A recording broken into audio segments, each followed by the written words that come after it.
Bonjour Martin Duraczynski, tu es Bonjour. médecin et tu es chercheur dans le champ de la qualité de vie. Est-ce qu'en quelques mots tu peux nous dire ce que tu entends par la qualité de vie et quelle est l'importance pour toi qu'il y a à mesurer la qualité de vie des personnes vivant avec le VIH? Donc la qualité de vie fait partie de ce qu'on appelle Patient Reported Outcomes, tous les données patients qui peuvent être mesurées dans une étude ou dans un essai clinique. Je ne vais pas vous donner les définitions compliquées, mais en tout cas, c'est la perception subjective des patients. C'est un concept multidimensionnel avec les dimensions au moins sociales, physiques, psychologiques. Et c'est donc idéalement mesuré par un questionnaire. On peut faire aussi des entretiens qualitatifs, mais pour besoin de grandes études et des essais cliniques, il vaut mieux utiliser un questionnaire standardisé. Donc tu travailles dans ce champ de la qualité de vie précisément lié à la santé, ce qui comprend plus que l'usage des traitements et plus que les succès thérapeutiques en termes de réduction de la charge virale et d'augmentation des CD4. Exactement, et ça devient important aujourd'hui dans la pathologie de VIH, vraiment prendre en compte de la qualité de vie, parce que déjà la mesure apporte les informations complémentaires par rapport aux les variables que tu nous as décrites. Euh, on a des discordances entre la perception médecin et patient. Et aussi, on se trouve dans la situation où les stratégies thérapeutiques elles sont assez équivalentes entre elles. C'est peut-être moins intéressant de faire une 10e étude sur l'efficacité virologique avec la différence 0,3 log, alors que la qualité de vie peut faire peut-être les différences dans, dans les études cliniques, mais aussi dans la prise en charge individuelle. Très bien. Tu as participé dans le cadre de cette conférence de l'IAS, de l'International AIDS Society, à un satellite organisé par SIDAction et la NRS, dans lequel tu as présenté l'outil PROCOL, Patients Reported Outcomes Quality of Life, donc les données reportées par les patients dans le domaine de la qualité de vie. Un satellite, une session satellite, lors de laquelle tu as pu présenter ce nouvel outil de mesure de la qualité de vie. Est-ce que tu peux nous en parler un peu? Exactement, donc on a pu voir dans les études que j'ai un peu présentées que les questionnaires utilisés avant, c'était parfois les questionnaires génériques ou les questionnaires spécifiques mais un peu anciens, qui n'avaient par exemple pas de dimension de traitement, qui ne prenaient pas en compte l'hypodystrophie, sommeil, etc. Et aussi souvent c'était les instruments développés dans une seule langue, dans une culture. Donc notre but c'était de développer un nouvel outil pour l'utilisation internationale. On l'a développé dans 9 pays, 11 langues, un questionnaire qui serait capable, donc qui serait sensitif dans les cultures différentes, mais aussi qui va prendre en compte l'impact du traitement et toutes ces dimensions importantes pour les personnes vivant avec le VIH aujourd'hui. Donc un questionnaire unique, capable de mesurer ce concept même, cette notion de la qualité de vie, quels que soient les contextes culturels, les contextes économiques.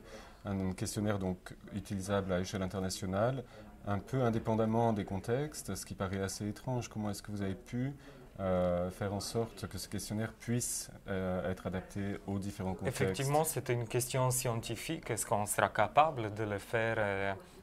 C'était pas gagné au début, mais grâce à différentes méthodologies où les questions, par exemple, là, il y avait vraiment les situations, par exemple, au niveau emploi, très différentes. On a essayé de formuler les questions d'une telle manière qu'elles puissent marcher aussi bien au Sénégal qu'en Chine ou en France. Donc c'est le concept qui était derrière la question, les concepts à mesurer qui restaient les mêmes, même si les formulations étaient parfois assez différentes. Mais après, avec des méthodes statistiques complexes et différentes selon les méthodologies qui sont recommandées par FDA et MEA, on a pu valider un seul instrument euh, donc, qui prend en compte aussi ces nouvelles dimensions comme traitement. D'accord. Dans 9 langues, donc, pour l'instant.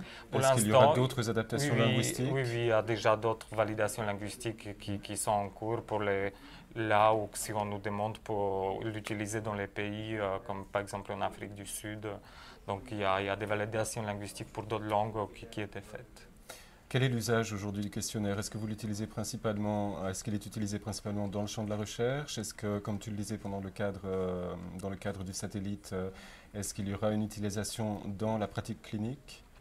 Exactement, c'est vraiment une question intéressante parce que jusque-là, on mesurait la qualité de vie dans les études cliniques, c'était vraiment côté recherche.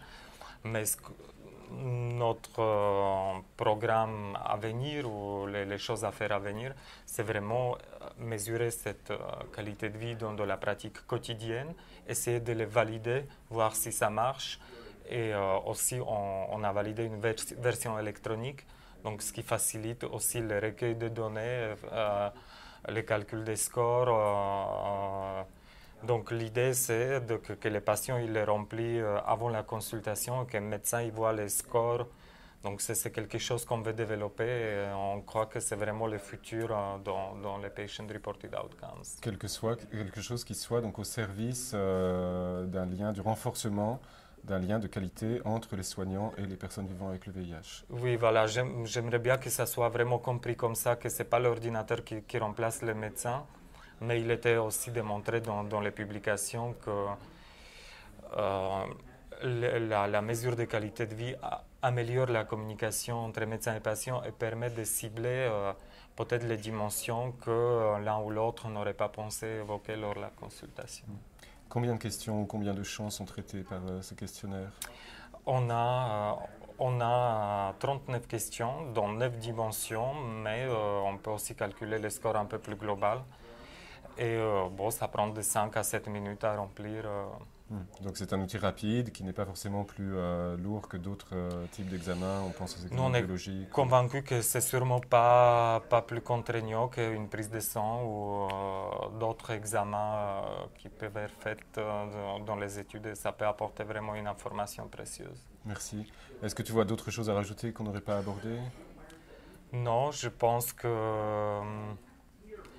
qu'effectivement, aujourd'hui, on parle beaucoup de cure et on garde cet espoir, c'est très important aussi cette recherche. De cure, donc de guérison fonctionnelle, voire d'éradication d'éradication VIH. Mais en attendant, je pense qu'on ne devrait pas oublier aussi prendre en compte la qualité de vie des patients d'aujourd'hui. Merci beaucoup pour cette interview.